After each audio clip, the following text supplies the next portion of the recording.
আসসালামু আলাইকুম। নতুন ভিডিওতে সবাইকে স্বাগত। আজকে হচ্ছে আমি জীববিজ্ঞানের কিছু গুরুত্বপূর্ণ বিষয় নিয়ে আলোচনা করব।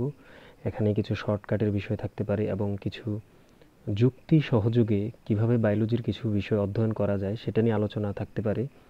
তো চলো দেরি না করে শুরু করা যাক। তো আজকে যে অধ্যায় দুটি নিয়ে আমি আলোচনা করব সেটা হচ্ছে, প্রথমটা হচ্ছে অণুজীব, আরেকটা হচ্ছে নগ্ন আবৃতবীজী উদ্ভিদ। তো সাধারণত এইসব অধ্যায়ে আমরা পড়তে গেলে যে সমস্যাটায় পড়ি সেটা হচ্ছে এই অধ্যায়গুলোতে প্রচুর পরিমাণে মানে মুখস্থ করার মতো জিনিসপাতি থাকে, অথবা অন্য কথা বলতে গেলে যে মনে থাকে না বা অনেক পড়া মনে হয় আর কি।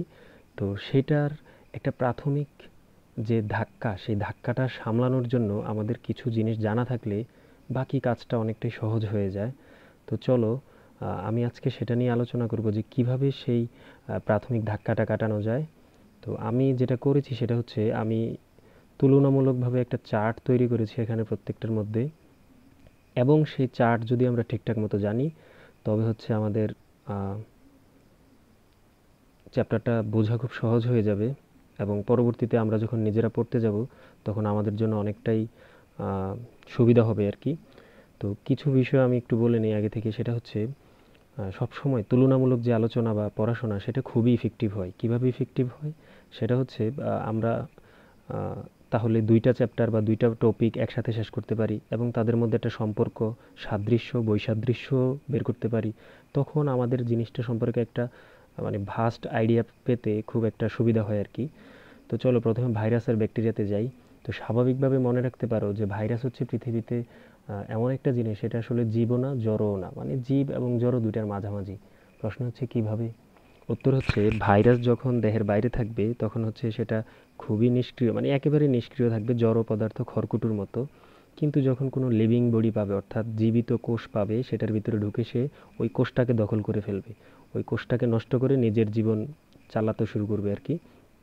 তার মানে বিষয়টা হচ্ছে, ভাইরাস নিষ্ক্রিয় থেকে সক্রিয় হয়, অর্থাৎ জড় পদার্থ থেকে জীব পদার্থ হয়। তো যেহেতু তার দুইটাই বৈশিষ্ট্য থাকে বা দুইটাই আচরণ থাকে, সেজন্য এটাকে একবারেই জীব বলা যাবে না এবং জড়ও বলা যাবে না, মাঝামাঝি কিছু একটা হবে।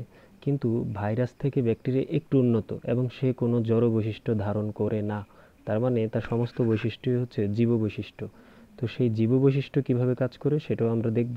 তো চলো আমরা শুরু করি। তবে একটা জিনিস আমরা জানি যে পৃথিবীতে ব্যাকটেরিয়ারা সবার আগে আসছে, ভাইরাসরা সবার আগে আসছে। তো মানে প্রথম দিকে আসা পৃথিবীতে জীব আর কি, প্রথম দিকে আসা।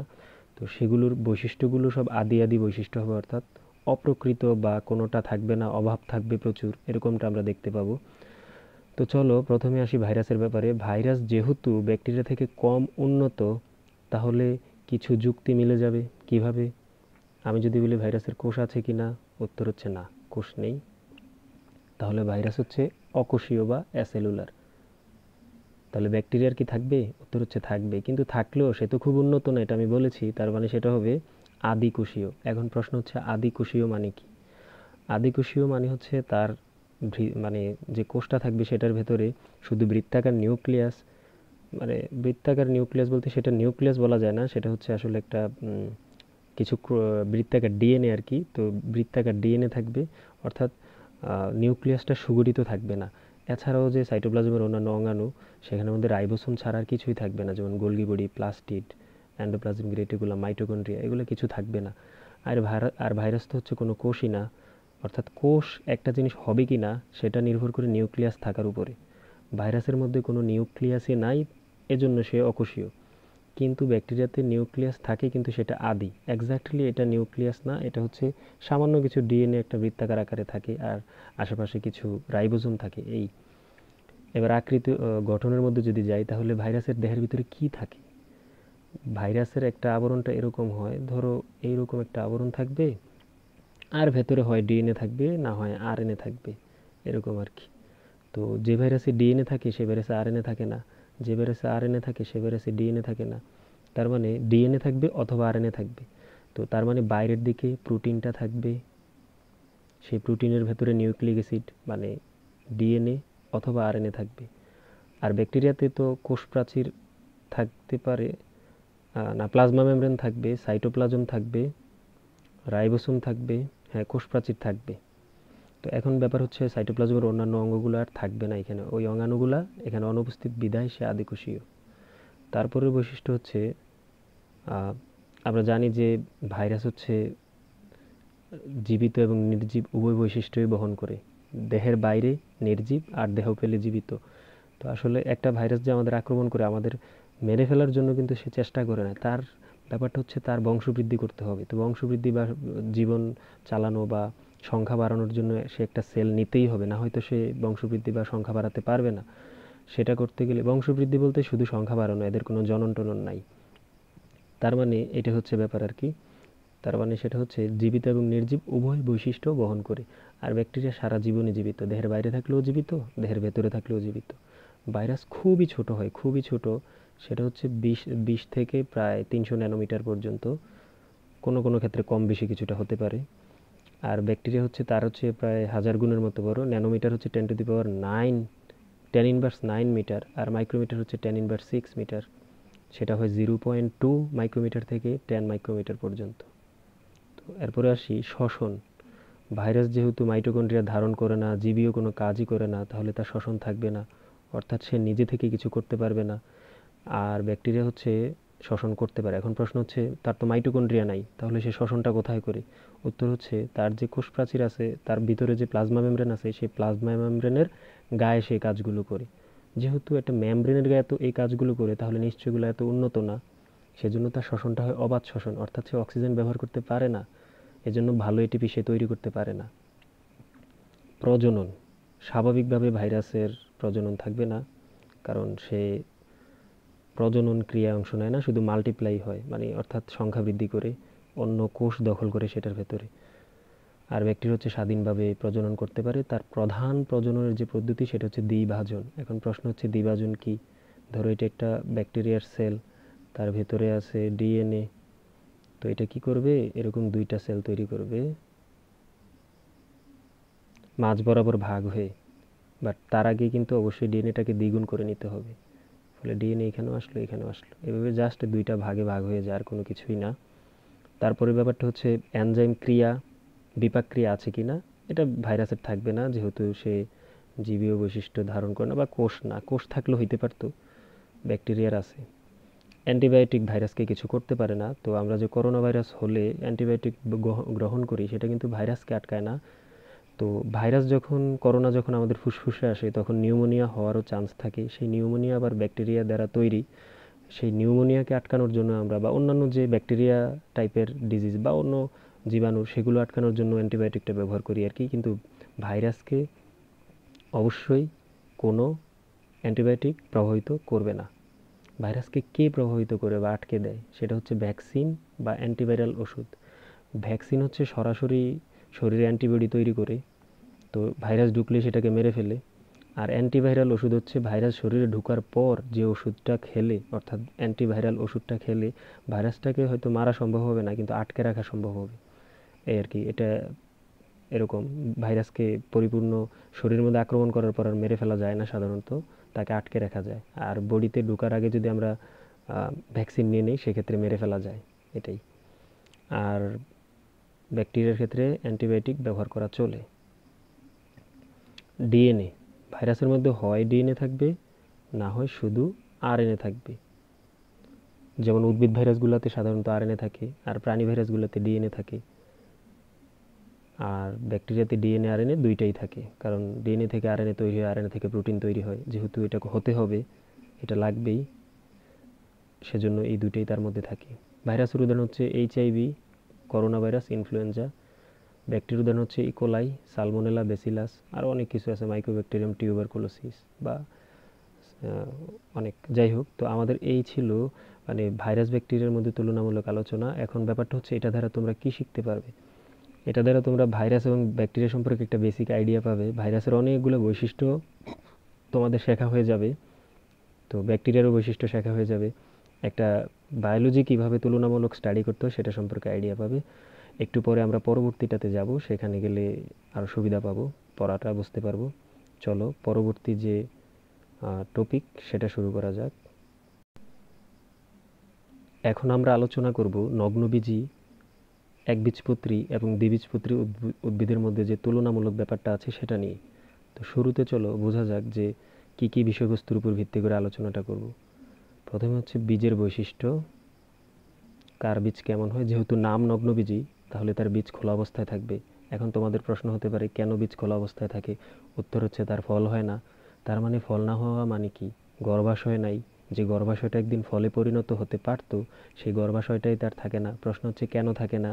উত্তর হচ্ছে সে একটা খুব আদি প্রজাতির উদ্ভিদ। পৃথিবীতে এরা প্রথম দিকে আসছে, এজন্য তখনও এরা গর্ভাশয় অর্জন করতে পারে নাই।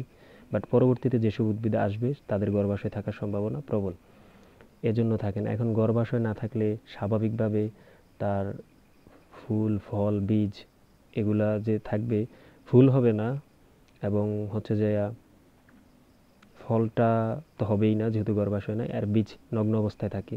তো এখন প্রশ্ন হচ্ছে গর্ভাশয় না থাকলে এটার জায়গায় কি থাকে? উত্তর হচ্ছে আর্কিগোনিয়াম থাকে। এখন প্রশ্ন হচ্ছে আর্কিগোনিয়াম কি?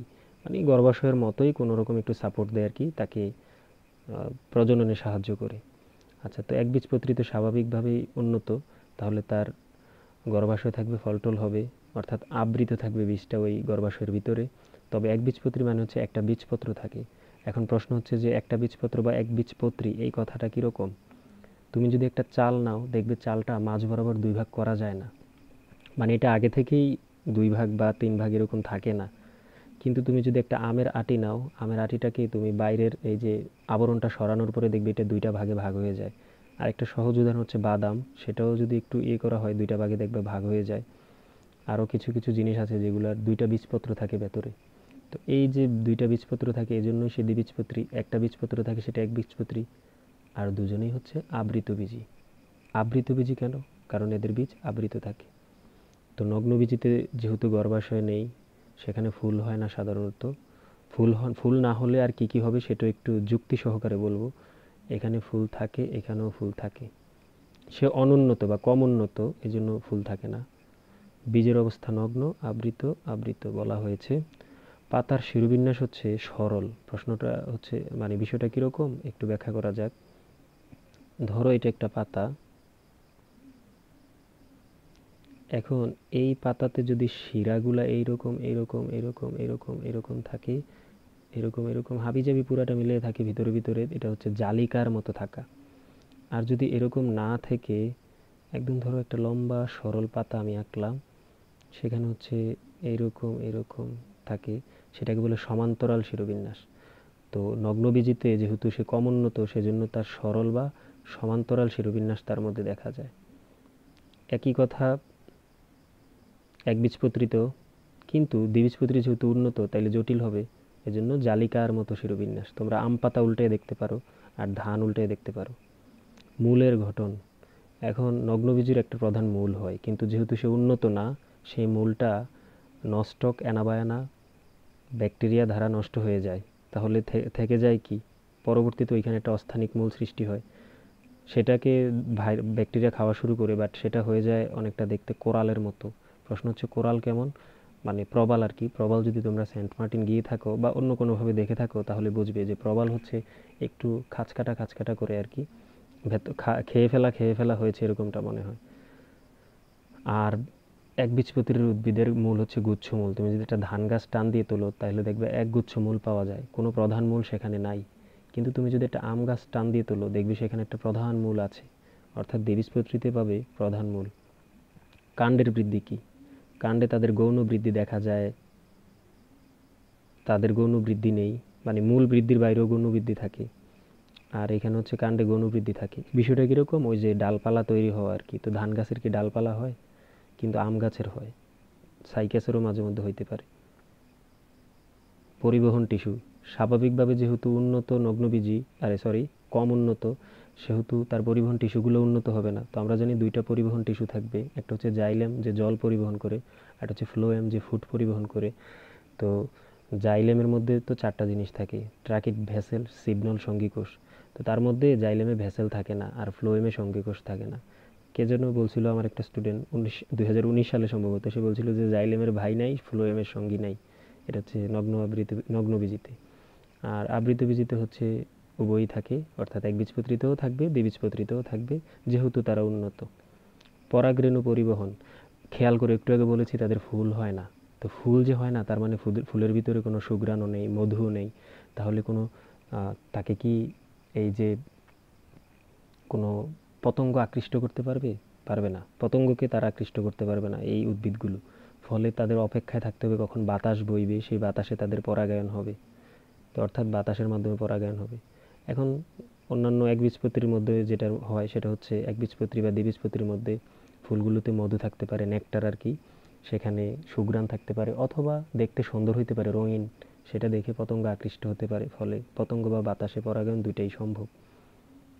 এরপর হচ্ছে উদাহরণ হচ্ছে আমরা জানি যে সাইকাস পাইনাস, দেবদারু। দেবদারু কিনা জানি না, সাইকাস পাইনাস হচ্ছে একবীজপত্রী। আর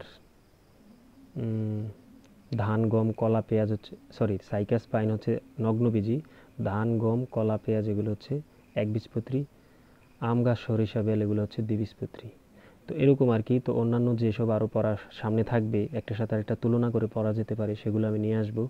এবং এমনও দেখা যাবে যে একটা আস্ত চ্যাপ্টার আমরা একবারে শেষ করে ফেলেছি খুব সহজেই। তো আজ এ পর্যন্তই থাকুক। ধন্যবাদ সবাইকে।